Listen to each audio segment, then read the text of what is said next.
Lors de ces dernières séances, le Conseil national a rejeté l'initiative sur la justice sans faire de contre-proposition. Et donc, l'initiative peut soit être approuvée si elle est un petit peu sauvée, mais il n'y a pas de contre-proposition en présence. Alors, je vois que Madame Nussberger, Monsieur Grimm, Monsieur Voss-Kuhle notamment, même s'ils ne participaient pas à la base à la table ronde, ils sont toujours parmi nous. Donc, bien sûr, si vous voulez continuer à nous faire part de votre vision depuis l'Allemagne, n'hésitez pas. J'aimerais commencer par la question de la réélection. Et, sauf Ulrich Mayer, tout le monde a dit que la réélection... non, lui, c'est le seul qui a dit que la réélection a fait ses preuves. Est-ce que tu envisages... donc, qu'est-ce que tu envisages concrètement dans cette alternative? Non, non, cher Thomas. Non, non, je ne le refuserai pas, mais je ne veux pas avoir de modifications et de changements qui ne sont pas tout à fait nécessaires. Je ne vois pas de nécessité de changer. Peter Huber-Sachs m'a posé une question et j'aimerais bien y répondre. Il a dit que le tribunal fédéral ne voit pas pourquoi le tribunal fédéral ne doit pas être impliqué dans cette décision. Et c'est ce qui se passe justement à Berne. La liste des candidats est envoyée au tribunal fédéral ou au tribunal administratif et ces tribunaux peuvent prendre position par rapport à la qualification et à la qualité des candidates et candidats. Par conséquent, les personnes qui ne sont pas aptes à remplir cette fonction n'arrivent pas en lice. Je pense que le tribunal saura ce qui est un bon juge et ce qui ne l'est pas. Je pense qu'on peut dire ça, au moins. Merci. Mais ce n'est pas seulement le tribunal à Quell, mais aussi à Quo. Donc, le tribunal fédéral saura, en théorie, quelles sont les exigences, mais est-ce que c'est aussi le cas pour le tribunal d'origine? Eh bien, la révocation, M. Gasser, vous avez dit que vous souhaitez avoir une possibilité de révoquer parce que cela renforce la légitimité démocratique. Cela a l'air logique. Et pourtant, dans l'initiative, on propose que ça doit être fait sur demande du Conseil fédéral par l'Assemblée. Qu'est-ce que vous en dites? Eh bien, c'est un point où les organisateurs de l'initiative aimeraient bien préciser une chose. On fait partie de l'État, on fait partie de la Suisse, on ne souhaite pas tout chambouler. Ce n'est pas nécessaire non plus. Et pourtant, si on voit qu'on prétend, à notre grande surprise d'ailleurs, d'un côté que la légitimité d'un tirage au sort n'est pas donnée, donc que ce tirage au sort ne serait pas légitime. Et je me demande si on constate de telles lacunes et si on pense que c'est une valeur que le juge a des attitudes et des valeurs que le justiciable ne doit pas connaître, eh bien, à ce moment-là, il faudrait pouvoir constater qu'un juge n'est plus tenable dans ses fonctions. Mais j'aimerais bien que la population puisse faire confiance dans les instances judiciaires. Les justiciables aujourd'hui, et la discussion le montre, les justiciables aujourd'hui ont l'impression que la justice est quelque part ailleurs.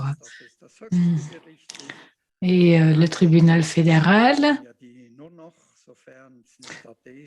n'a plus de contact avec la réalité, mais le tribunal fédéral semble être une institution qui n'a au-dessus de lui que le bon Dieu. Et donc, c'est une institution sacro-sainte. Mais si la légitimation démocratique pourrait avoir comme conséquence qu'on pourrait dire, voilà, il manque un élément.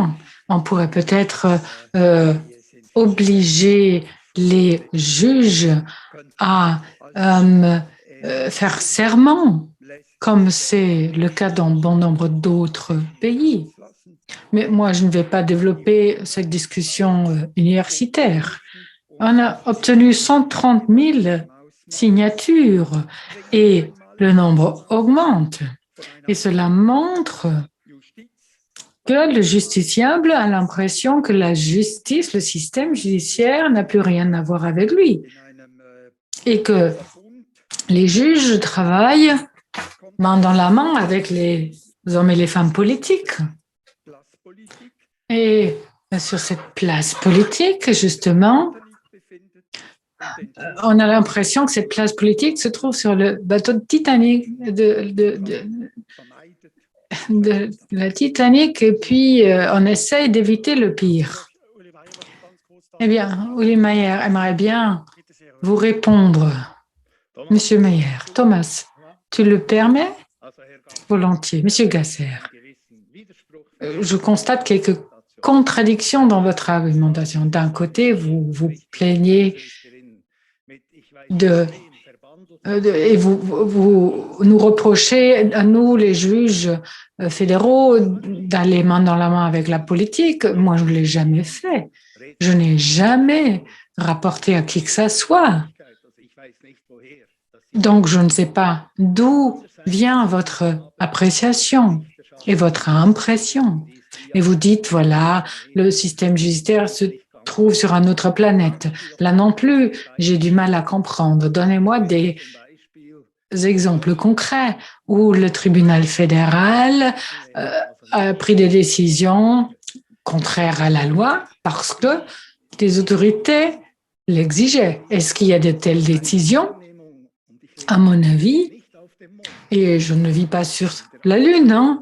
Moi, j'habite à Lucerne et j'ai l'impression que la population fait confiance aux tribunaux. Willy, est-ce que je peux t'interrompre? J'aimerais bien mener une discussion différente parce que je ne veux pas avoir un podium politique ici. Moi, il m'importe de me référer à ce qui a été dit pendant la première partie et ce qui a été dit par la Greco. Donc, il y a eu des exemples qui nous disent ce qu'on pourrait faire et ce qu'on pourrait modifier. Est-ce que je peux faire une remarque par rapport à ce qu'a dit M. Meyer? Moi, j'aimerais bien rajouter une chose.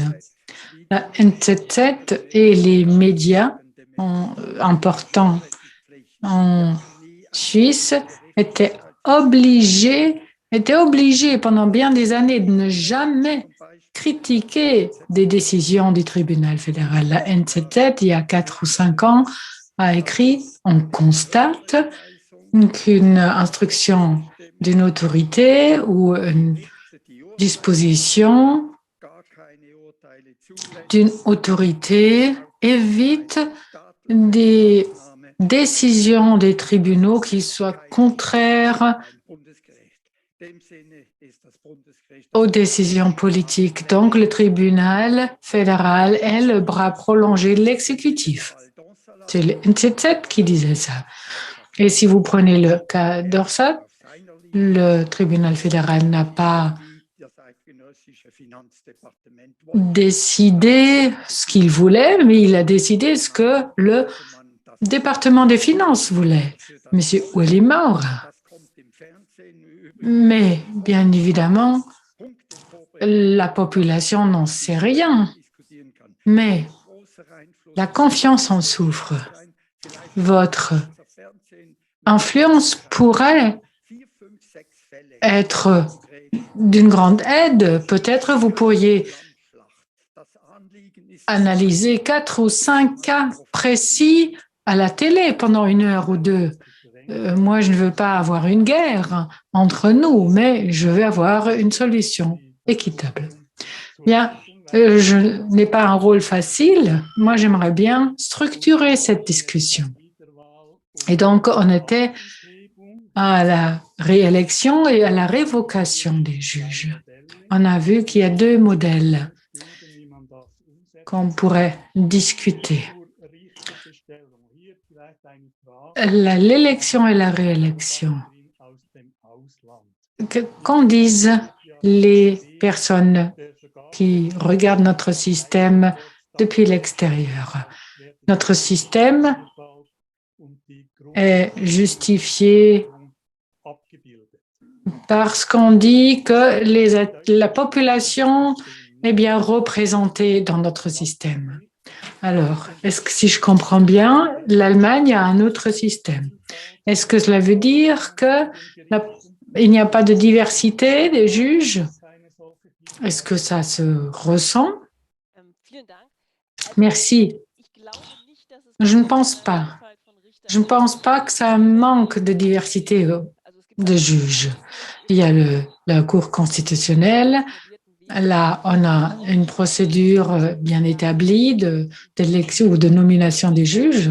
Bien évidemment, il y a aussi une élection pour les tribunaux ou les cours suprêmes. Pour les instances inférieures, cela n'existe pas. Il n'y a pas d'influence des partis politiques. Mais cela ne nous amène pas à une diversité moindre. Je ne pense pas non plus que toute la population se sente représentée par des partis politiques aujourd'hui. Monsieur Gasser a soulevé la question. Il y a beaucoup de personnes qui ne se sont pas représentées par les partis politiques de nos jours. Donc l'acceptation d'un système judiciaire dépend largement de la perception de l'indépendance des juges. La question est de savoir quelle est cette diversité, mais cette diversité peut être mise en valeur dans plusieurs processus. Il faut faire attention. La diversité des juges n'est pas le seul garant pour avoir une diversité d'arguments avant la prise de décision. Voilà, il faut avoir des hommes, des femmes, toutes les orientations politiques, religieuses et sexuelles qui doivent être représentées dans les juges. Mais on ne peut pas partir du principe que quelqu'un qui ne représente pas un certain groupe cible ne comprend pas ce groupe cible. Il n'y a pas qu'un homme gay qui comprenne les hommes gays. Il n'y a pas qu'un chrétien qui comprenne les chrétiens. Il faut faire attention. Oui, Peter, je suis sûre que tu vas vouloir répondre parce que tu souhaites qu'on fasse attention aux convictions, à la conception du monde, aux idéologies. Oui, j'ai dit qu'il s'agit de ne pas aller de l'avant à l'aveugle.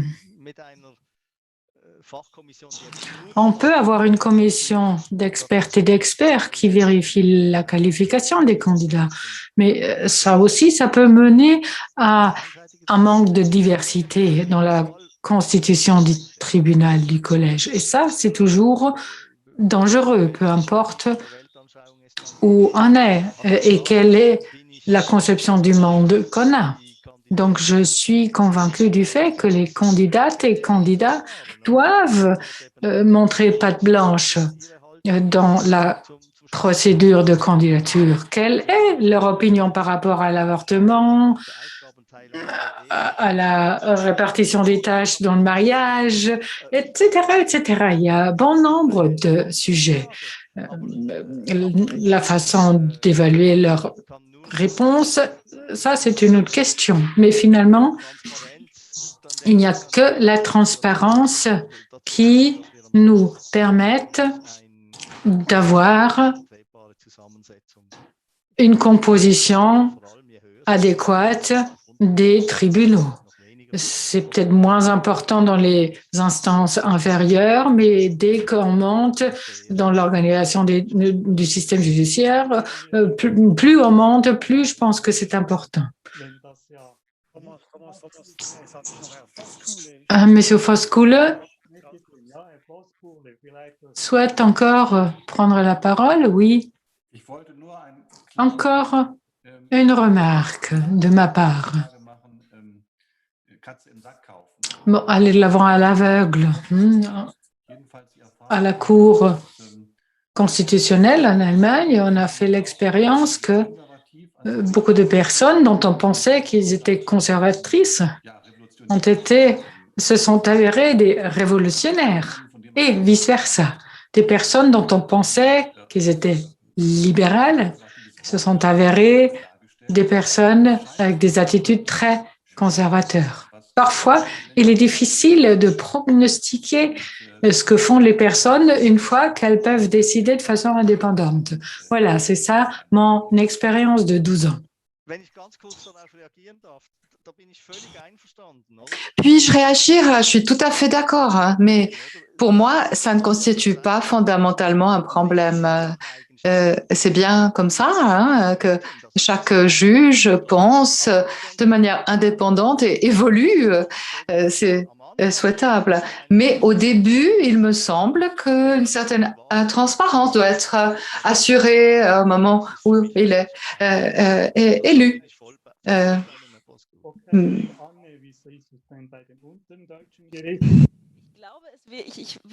Anne Sanders, oui, si je peux intervenir, c'est que c'est difficile d'anticiper. Dans ce qui me semble difficile dans la procédure de nomination américaine, hein, c'est que toutes ces choses hein, qui sont annoncées par les candidats, on essaie donc de se faire une idée de leur opinion. Cela va trop loin, me semble-t-il. C'est vrai que les opinions jouent un rôle, il faut viser à la diversité, mais au bout du compte, ce sont les bonnes lois qui font en fait les bonnes bases de l'indépendance. Hein. Merci. J'aimerais donner la parole à ce stade à Ulrich Mayer. Tu as dit que lors de ta longue carrière, il n'y a quasiment jamais de cas où l'on décide, on statue en fonction des autorités.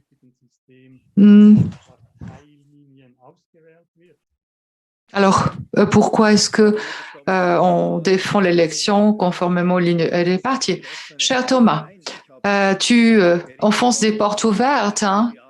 Pendant 4 ans, hein, j'ai déclaré à la commission juridique au sujet des élections, vous devez aussi adopter des candidats qui ne sont pas affiliés à des partis, si ce sont des bons candidats.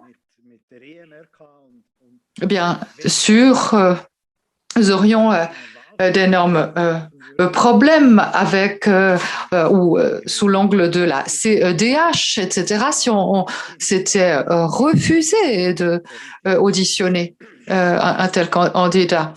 Or, dans le système actuel, les sièges sont distribués entre les partis et pour l'instant, il n'y a pas de volonté de changer cela. Cependant, il y a déjà eu des juges fédéraux qui n'ont jamais appartenu à aucun parti. Peut-être tu le sais. D'ailleurs, toi-même, hein, tu en as fait l'expérience parce que en 1943, c'est la dernière fois, j'aimerais le préciser, c'est-à-dire pendant la guerre, que par hasard, un juge ne faisait partie d'aucun parti. Mais je ne sais pas comment il a désigné et à qui il versait son obol. Oui.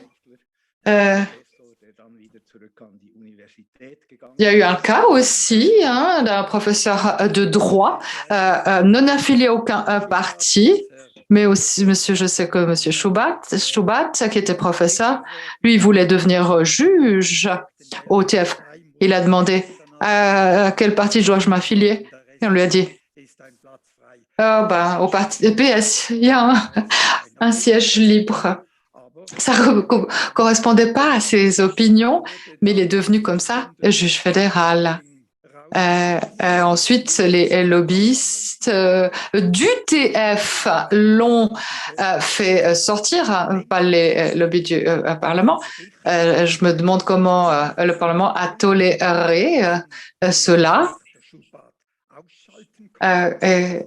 Pour limoger ainsi le juge Schubert de cette manière. C'est l'Assemblée fédérale, normalement, qui aurait dû le révoquer. Donc, tout ça montre que ce système a besoin d'une révision. Il a besoin d'être rafraîchi. Et je suis tout à fait d'accord avec les professeurs et la faculté aussi avec Peter Huber-Sachs, parce que quand il y a une volonté de créer une parfaite indépendance et d'améliorer le niveau professionnel, alors, bien sûr, nous sommes tout à fait prêts à en discuter s'il y a des moyens d'y arriver. Mais le Conseil fédéral a rejeté cela, en fait, en refusant l'initiative sans contre-proposition. C'est une lettre que Madame Keller-Sutter m'a fait venir, mais je ne sais pas vraiment qui étaient les experts présents et les juges fédéraux qui ont été élus, font-ils partie d'un club ou d'une association? Et est-ce que l'artisan, est-ce que n'importe quel citoyen, n'importe qui, en fait, s'il veut s'affirmer, a-t-il une chance, en fait, de s'affirmer contre la justice qui, en fait, est manipulée par les autorités, donc il est impuissant. Vous avez donné l'exemple du juge Schubert là. Il y a eu effectivement un problème qui a été évoqué aujourd'hui. Et vous abordez ça dans votre initiative avec la possibilité et les modes de révocation. L'interprète, excuse, mais l'audio est un petit peu difficile. Peter, tu proposes que la commission juridique, comme les initiateurs, en fait, envisagent un éventail de choix plus étendu. Mais ensuite, tu précises, l'Assemblée fédérale ne peut que approuver, rejeter les propositions, mais pas en choisir elle-même. Alors, pourquoi doit-elle intervenir?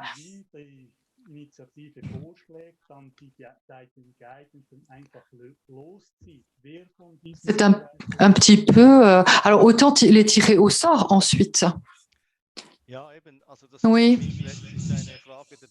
au bout du compte, cette question de la boucle démocratique, j'aimerais vous donner une petite anecdote. En automne dernier, j'ai entendu lors d'une conférence internationale qu'un juge anglais a fait un exposé sur son activité au sein des cours anglaises. Et c'était très drôle, il avait beaucoup d'humour. Mais à un moment donné, on lui a demandé ce que l'Europe a apporté à la jurisprudence anglaise, ou ce qui va manquer à cette dernière maintenant. Il a répondu dans l'Europe continentale, eh bien, on nous a apporté la proportionnalité. C'est un concept continental qui ne correspond pas aux traditions anglaises. Ça lui posait un énorme problème. Et si chaque jugement devait être examiné, d'où sous l'angle de la proportionnalité, parce que les juges sont élus démocratiquement là-bas. Et ça m'a un peu ouvert les yeux face à cette problématique. Un juge lui-même, en fait, doit s'imposer une réserve parce que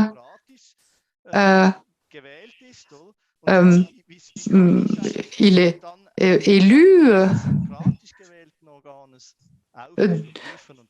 Il doit respecter en fait les décisions d'un organe composé de membres qui ne sont pas élus de manière démocratique. Alors, bien sûr, c'est étroitement lié à chaque système étatique.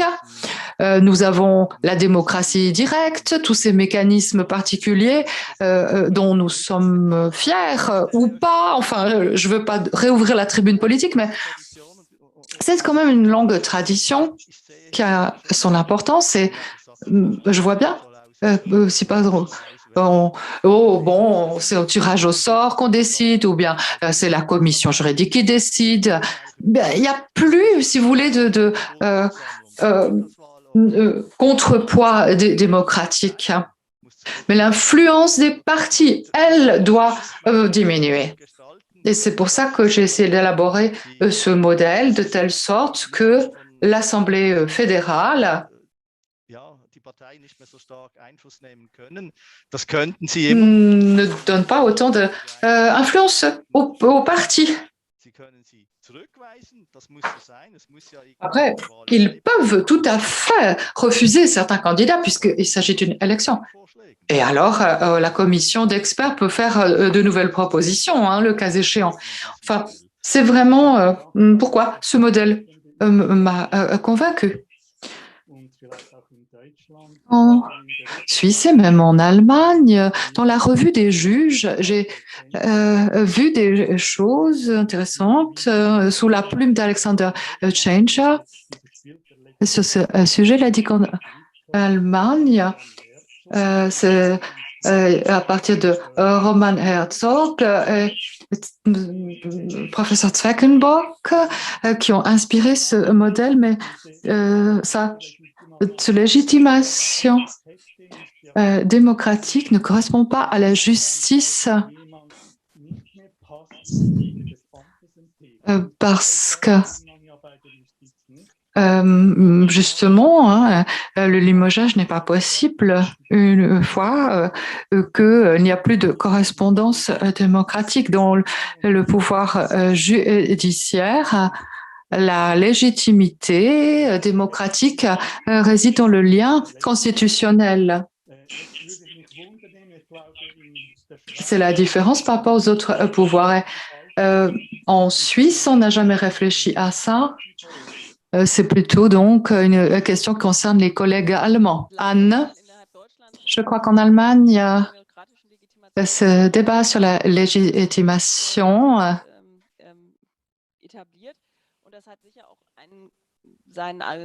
est commune, est commun, et c'est ça à juste titre, parce que ce n'est pas un débat dépourvu d'intérêt. Or, quand on travaille à ces normes européennes, effectivement, hein, on a des exigences très claires. Et beaucoup de pays voient que cette légitimation démocratique des juges n'est pas appropriée de ce fait parce qu'ils estiment qu'il y a une division des pouvoirs qui est nécessaire et la politique doit être tenue à l'écart de cela. Pour la légitimation démocratique, alors ça peut être soit de nature formelle, par des élections, par exemple, ou autrement. Et dans l'opinion 18 de du CCJE, il est dit que une voie de légitimation démocratique doit être adoptée, mais que dans le cas des juges, elle repose sur la Constitution ou les lois. Donc, en fonction des traditions constitutionnelles nationales, ça peut changer et on ne peut pas s'en débarrasser. Bien sûr, il faut considérer la tradition en Suisse, qu'on ne peut pas complètement abandonner, mais dans la proposition de M. Ebersack, ça vaut la peine de réfléchir parce que peut-être l'innovation de M. Gasser, ça c'est un peu trop loin. J'aimerais poser une question. À Wiesbaden, le tribunal administratif a saisi la Cour parce qu'ils avaient des doutes sur leur propre légitimité. Le tribunal administratif de Wiesbaden a posé sa question, pas parce qu'ils n'étaient pas élus par un parlement, mais parce qu'en Allemagne, on est nommé par le ministère de la Justice et se sont appuyés sur la norme que j'ai évoquée, la commission de Venise, le CCJ, etc., qui estime que le Conseil de la magistrature devrait être complètement indépendant. Ça, c'est le contexte. Mais c'est un débat que la magistrature en Allemagne approfondit toujours. Et personnellement, c'est difficile de me positionner parce que d'un côté, la légitimation démocratique en tant que concept m'est compréhensible, mais la légitimation démocratique doit être privée, débarrassée de toute influence politique. C'est plus difficile à faire dans la pratique qu'à dire. En Suisse, il est clair que l'exécutif ordonne en fait l'autre pouvoir. Et oui, c'est la base de la tradition dont on a besoin. Les différences sont tolérables, mais il faut une légitimité démocratique. On doit se l'imaginer comme une chaîne. Il y a des décisions, donc après le Parlement, ensuite les ministres qui sont élus par le Parlement. Donc c'est une chaîne. Mais on en arrive aussi à l'exécutif. Mais en Suisse, de toute façon, comme les élections ont lieu déjà au niveau du peuple, c'est différent. Peut-être que vous pourriez encore prononcer quelques mots-clés en guise de mots de la fin. Il y a eu beaucoup de questions qui tournaient au sujet de axes importants, mais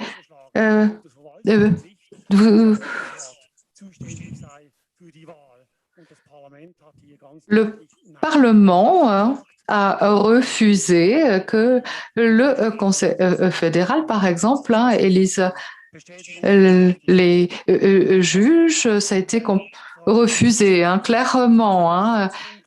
Il y a beaucoup de questions qui portent sur le dernier point évoqué, mais on n'a pas tellement parlé de la question de mandat à vie ou d'un âge limite? Et qu'en serait-il de candidatures anonymisées, c'est-à-dire de CV mais sans nom? Des tribunaux populaires ont été aussi proposés. La notion de conviction idéologique est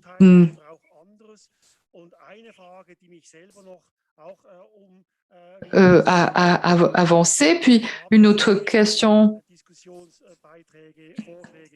est que après tous ces exposés, toutes ces opinions, on se demande immédiatement, sans changer la Constitution, sans changer les lois, sans faire de révolution, qu'est-ce qui serait possible? Est-ce qu'une commission, par exemple, juridique du Parlement ne serait pas capable de pallier à la carence, justement, démocratique de manière simple?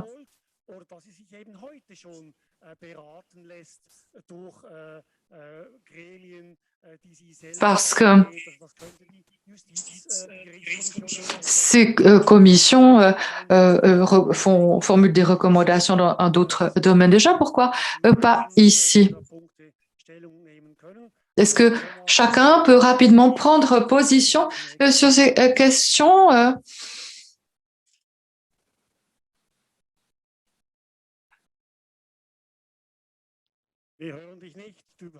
Il faut allumer votre micro, Thomas. Alors, dans l'ordre des exposés, je commence avec d'abord Ulrich Meier. J'ai une toute dernière question que je dois absolument poser, en dehors de celle que tu as déjà formulée, mais bien sûr.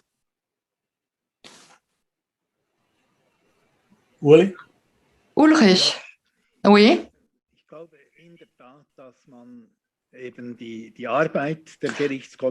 En effet, le travail de la commission juridique en collaboration avec le travail du tribunal fédéral pourrait effectivement arriver à des modifications. Ça, c'est, il me semble, une voie constructive et réaliste.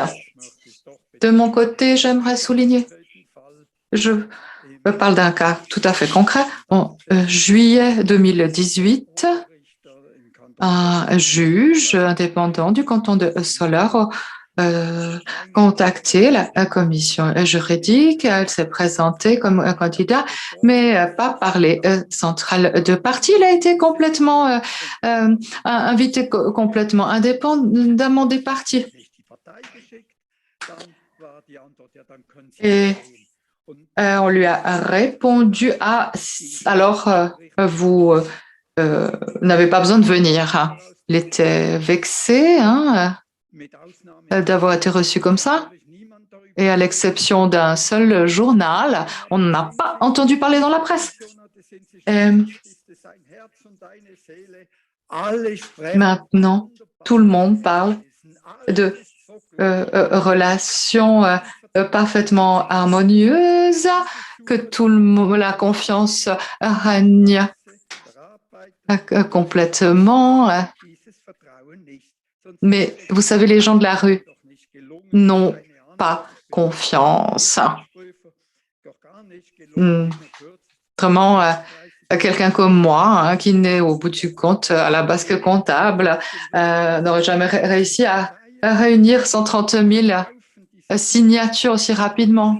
Je vous dis que la population vraiment estime que la magistrature de concert avec les autorités plane au-dessus de ces 50 dernières années.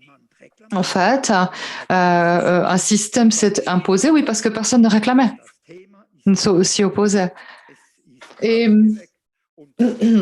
ce sujet, donc, maintenant, il faut le traiter. Nous souhaitons une seule chose, c'est améliorer les choses. Pour y arriver, il faut des juges indépendants, compétents, qui ont les pouvoirs d'agir. J'aimerais intervenir rapidement.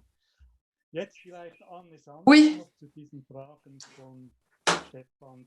sur cette question, je donne la posée par Stefan Breitenmoser à Anne Sanders. Vous avez quelque chose à dire? Eh bien, c'est difficile de critiquer de l'extérieur. Vous devez juger plutôt de votre propre perspective interne en Suisse. Mais je crois, bon, que peut-on faire maintenant? Eh bien, si on se appuie sur la culture de l'indépendance, et alors il est central que tous les acteurs respectent vraiment ces garde-fous de l'indépendance en tant que juges, même s'ils sont élus par le Parlement, par exemple. Ça, c'est un constat clair et important depuis 2018. Un sondage a montré quand même le taux de confiance des citoyens suisses face à leur système de justice et les résultats est extrêmement bons. L'initiative sur la justice, ça, je pense cependant, est une bonne chose parce que comme ça, la question est débattue parce que elle vaut la peine d'être débattue. Et on peut faire beaucoup mieux. Peter, oui, j'aimerais dire une chose. Je suis pas du tout d'accord avec Monsieur Gasser. Je suis pas juge, mais ça fait plus de 30 ans que je travaille au tribunal fédéral. Et franchement, la plupart des affaires ne présentent aucune composante politique. Et peu importe à quel parti les juges appartiennent. Après, oui, il y a de temps en temps quelques affaires où ça peut être le droit du bail ou autre chose. Oui, il y a de temps en temps des affaires avec une teinte politique ou disons politisée. Et là, on peut faire tout ce qu'on veut. Celui qui n'est pas content de la sentence dira ouais, c'est une décision politique. On l'entend toujours, mais en général, ça ne joue qu'un rôle. C'est pas ça le problème à mes yeux.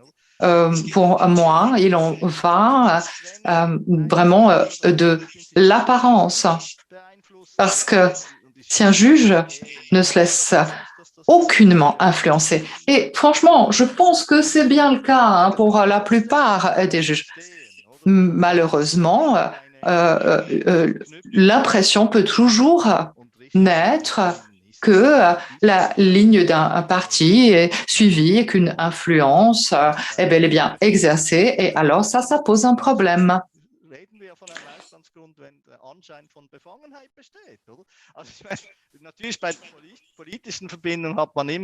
Avec les décisions politisées, s'il y avait une influence, alors ça ne vaudrait pas la peine d'aller jusqu'au TF. Et c'est pourquoi je pense que c'est nécessaire d'agir. Stéphane, je ne crois pas que la commission juridique, tu sais, est prête et disposée à faire quelque chose. Ils diront qu'ils font quelque chose, mais après ils le feront pas. Moi, j'ai pas confiance dans cette voie. Puis nous l'aurons pas. Les partis ne vont pas céder une miette d'influence. Bien. Monsieur Voskuhle, vous souhaitez intervenir? Au sujet de l'apparence et de l'indépendance, j'aimerais dire que l'ancien président de la Cour constitutionnelle, de qui j'ai longtemps parlé, et la raison qu'il voit que ce tribunal, en fait, si mal bien compris. On n'arrive pas à montrer que nous sommes indépendants et c'est pour ça que la population ne nous soutient pas. C'était ça la raison qu'il avait identifiée. C'est pourquoi je suis d'accord avec Ulrich. En Suisse comme en Allemagne, on a de la chance peut-être, et il y a de l'indépendance, mais il faut aussi réfléchir à une façon d'afficher cette indépendance et d'expliquer pourquoi nous sommes indépendants aux citoyens, de sorte que face à une crise, nous trouvions un soutien au sein de la population. Parce qu'il faut toujours voir les deux perspectives de l'interne et de l'extérieur. Et il faut afficher notre indépendance dans le cadre de notre travail et afficher dit apparence. Et donc, c'est nécessaire de tout faire pour véhiculer cette bonne image, de communiquer avec l'opinion publique et d'adopter effectivement la meilleure image qui garantisse la confiance de la population. Merci beaucoup. Je pense que c'est l'excellente conclusion pour cette table ronde, mais pour les participants suisses. Le Conseil national mardi a rejeté l'initiative sans faire de contre-proposition. Alors, qu'est-ce qui se passera maintenant? Est-ce que quelque chose va encore bouger? Ulrich, cette question est adressée à nos amis suisses. À ma connaissance, la question sera posée au Conseil des États. Et une cellule de réflexion peut-être qui formulera une rectification. Vera Rothenberg, dans la NZZ, a déclaré qu'elle n'aurait jamais subi l'influence de son parti, mais la pression de la politique n'a cessé de croître ces dernières années, augmente encore. Et on est dans un État centralisé, et même si on a toujours de bonnes intentions, il faut une justice qui puisse décider autrement que dans la ligne des autorités. En tout cas, moi, je soutiens tout ce qui va dans le sens de l'indépendance. Merci, Peter. Oui, le Conseil fédéral et certains parlementaires constatent qu'il y a un besoin d'adaptation. Et ça en dit long. Je ne sais pas si on va le faire, est-ce qu'on veut le faire? C'est une question politique. Donc, on va peut-être pas le faire dans le cadre d'une contre-proposition à l'initiative, mais il y a quand même des voix qui disent on va y revenir. Dire on va y revenir, eh bien, j'espère que on va pas revenir à mettre cette affaire dans un casier et l'oublier. Non, il faut aller de l'avant. On n'a pas besoin de précipiter les choses, mais je pense que ça serait bien si, à moyen terme, on agissait. Il faudrait analyser la situation de plus près et avoir un standard qui corresponde mieux aux besoins. Et espérons que la Chambre de réflexion réfléchisse. C'est l'espoir qui fait vivre, n'est-ce pas? Je vous remercie d'avoir participé à cette discussion. C'était extrêmement diversifié et intéressant.